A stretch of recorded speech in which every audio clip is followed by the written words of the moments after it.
اولین کشته عطشان بنی هاشمیان، ای از آن گوی حریم حرم فاطمیان، چشم خود وا کن و یک بار دگر حرف بزن.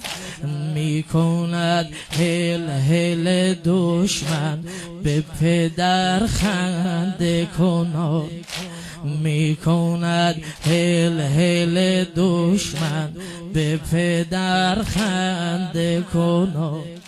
میزند نیش سکوتت به دل من پسرم، لب گشا کشت مرا خنده دشمن پسرم.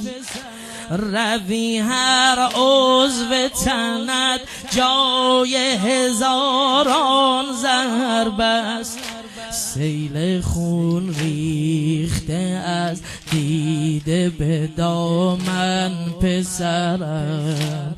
داغ هجران تو خم کرد علی جان کمرم،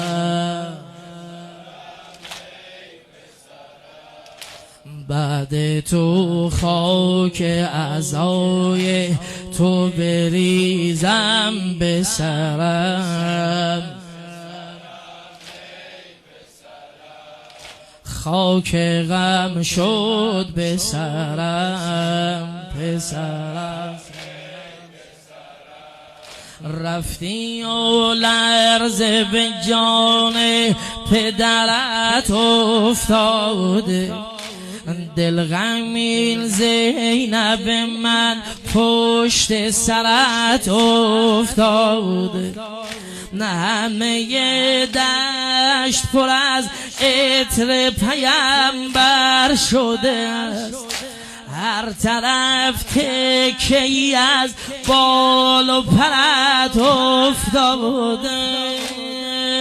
علی جانم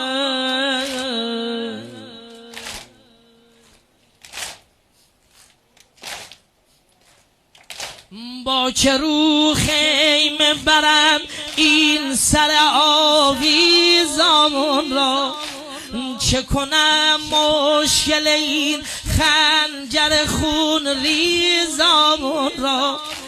بوسه بر این سر پاشیده زهم مشکل نیست، من چه سان دفع کنم پاره ای از قبران را. علی جان